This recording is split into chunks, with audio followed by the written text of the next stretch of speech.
Ontem nós falávamos sobre os primeiros 4 capítulos de 1 Reis, finalizando no momento em que Salomão recebe de Deus sabedoria. E por isso, agora, vamos entrar no livro de Provérbios, que é o livro da sabedoria. E eu separei aqui 5 perguntas. O que é provérbio? Quem o escreveu? Para quem e por que foi escrito? Quando foi escrito? Por que ler este livro e o que buscar nele? Entenda estes pontos que são cruciais para você ter conteúdo espiritual e entendimento sobre a vida. Provérbio, às vezes chamado de máxima, é uma verdade compensada em poucas palavras e declarada de modo memorável, sendo pertinente a várias situações da vida. Salomão, quem escreveu o livro de Provérbios, o rei mais sábio que governou em Israel, ele escreveu boa parte deste livro, mas também Agur, filho de Jaque, e Lemuel. Ele foi escrito por volta de 700 a.C., e foi escrito para o povo de Israel, sobretudo, olha que interessante, aos jovens que estavam se lançando na jornada da vida. Então, jovens, aprendam com o livro de Provérbios, com o objetivo de mostrar como a sabedoria de Deus serve para a vida real. Você vê isso no capítulo 1, do versículo 2 ao 6. E é importante ler esse livro e buscar nele os seguintes pontos. O aconselhamento é um grande negócio. A gente vê, por exemplo, debates na TV, colunas de aconselhamentos nos jornais, passando por livros de autoajuda, mas muitas vezes, mesmo com a nossa cultura nos dando tanto acesso ao conhecimento, falta sabedoria. A complexidade da vida tem exigido conselhos práticos, mas, sobretudo, espirituais. Esse livro oferece essa profundidade espiritual para questões desde boa administração do dinheiro, perigos do adultério, a identificação dos verdadeiros amigos. Nós encontramos a sabedoria que funciona e o entendimento que não se desatualiza.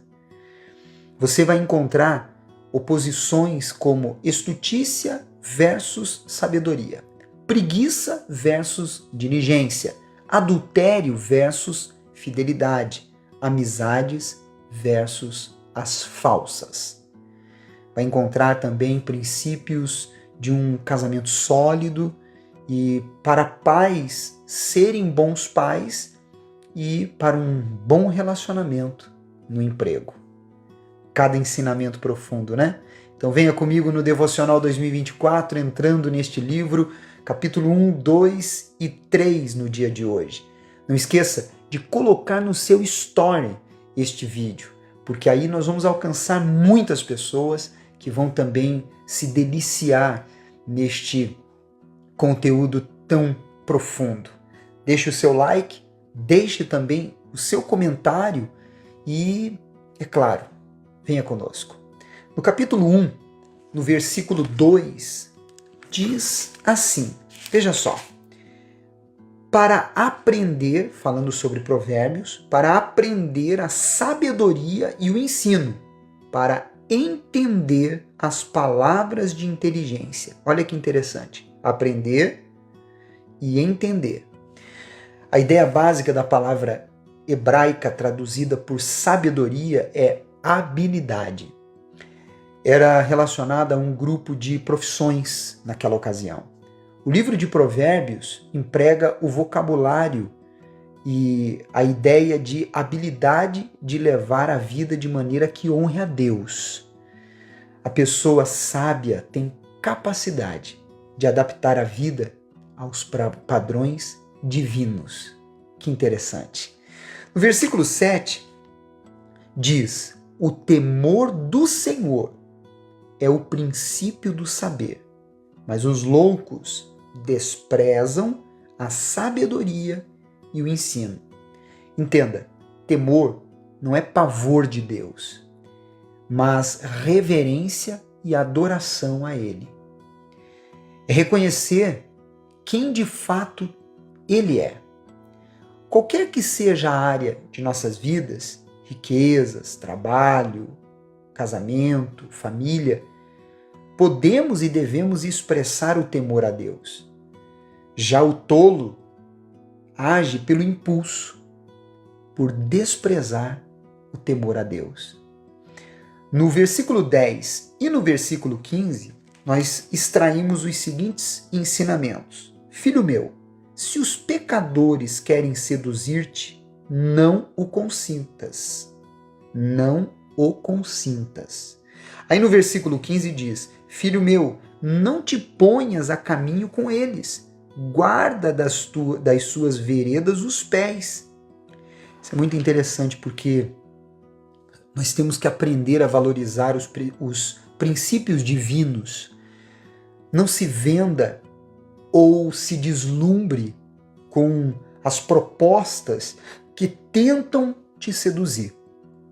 Nem sequer andar com pessoas que nos desviam dos bons costumes nós devemos andar. Então, seja vigilante, atente para isso. No versículo 20 e 21, diz assim, olha que interessante. Esse é um versículo que é muito profundo. Grita na rua a sabedoria, nas praças levanta a voz, do alto dos muros clama, à entrada das portas e nas cidades profere as suas palavras. Nós temos visto isso hoje em dia claramente. Nos dias de hoje, através das redes sociais, a sabedoria está gritando, está clamando. E até mesmo em programas de entretenimento. Esses dias eu estava assistindo TV e vi um programa musical e dentre as apresentações tinham pessoas que falaram de Deus, falaram da salvação, falaram de honra e glória ao Senhor Jesus. Ou seja, que interessante, né? Mesmo em meio a estes conteúdos, surge a mensagem da salvação. Ela está gritando. Todos nós devemos dar ouvidos, estar atento à sua voz. No versículo 22 diz, até quando, ó nécios, amareis a necedade? E vós, escarnecedores, desejareis o escárnio, e vós, loucos, aborrecereis o conhecimento. Qual é a diferença entre nécio, escarnecedor e louco? Aparentemente é a mesma coisa. Mas no hebraico, a palavra nécio significa ser simplório, ou aquela pessoa que aceita tudo. Muitas pessoas vivem assim com respeito a doutrinas, com respeito a ideologias humanas, a ensinamentos que homens criam e que, na verdade, não tem absolutamente nada a ver com a palavra de Deus. São pessoas que aceitam tudo. E elas dizem amém para qualquer coisa, mesmo que seja algo contrário à palavra. É um nécio, uma pessoa que ela se enquadra nisso. O escarnecedor é quem descaradamente zomba da moral. E isso a gente tem visto à torta e à direita, né? Nas redes sociais, nas programações. E o louco é o insensível diante da verdade. E, infelizmente, colhem as tristes consequências do viver sem visão e nem previsão. No versículo 33, ainda deste capítulo, diz assim, mas o que me der ouvidos habitará seguro, tranquilo e sem temor do mal. Dar ouvidos a Deus produz segurança, tranquilidade e nenhum temor do mal. Por quê? Porque Deus está com esta pessoa. Que maravilha, né? No capítulo 2, no versículo 6, nós vemos um outro ensinamento muito profundo. Porque o Senhor dá a sabedoria e da sua boca vem a inteligência e o entendimento. Olha que interessante, ele fala de sabedoria, ele fala de inteligência e entendimento. Peça a Deus sabedoria, como está aqui neste versículo. E a boca, quando fala da sua boca, inteligência e entendimento nós encontramos, é a palavra de Deus. Quando você se aprofunda em estudar a palavra de Deus, você encontra inteligência espiritual e entendimento espiritual, além da sabedoria que você encontra pedindo a Deus. Como o próprio apóstolo Tiago fala sobre isso em sua epístola, para pedirmos sabedoria a Deus e Ele dará, com certeza, aquele que pede.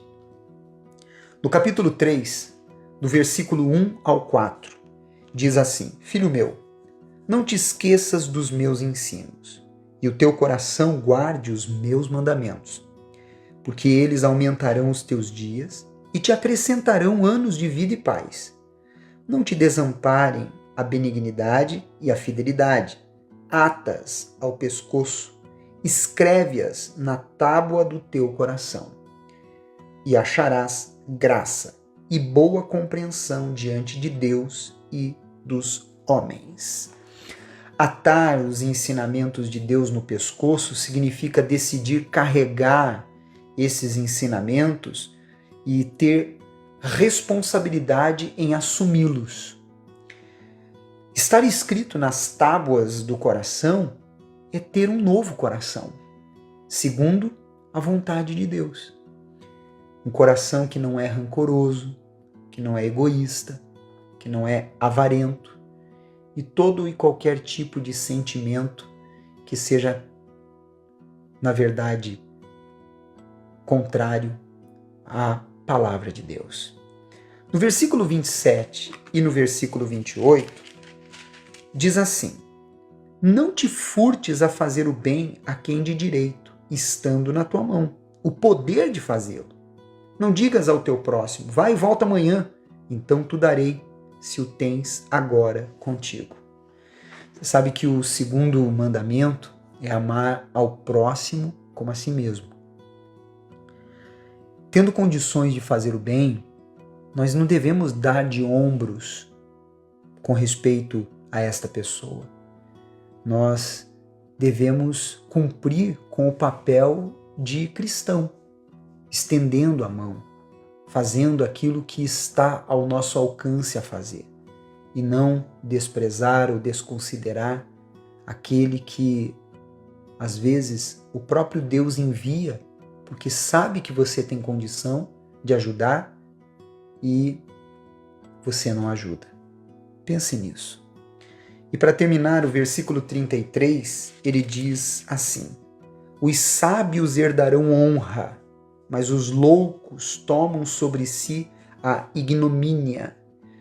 Ignomínia, que a palavra de Deus aqui se refere, versículo 33, eu li o 35. A maldição do Senhor habita na casa do perverso, porém, a morada dos justos ele abençoa. Essa maldição não é que Deus amaldiçoa uma pessoa, mas é porque esta pessoa, ela decidiu viver e permanecer vivendo no pecado. Então, o pecado produz a maldição. São as consequências de uma decisão em viver longe de Deus. Se o vídeo de hoje te ajudou, então compartilhe. Coloca aí naquele aviãozinho para mandar para todos os seus contatos e as suas redes sociais, os seus grupos, listas de transmissão. Amanhã voltamos com você, continuando esse profundo devocional em Provérbios. Você é especial para Deus. Até amanhã.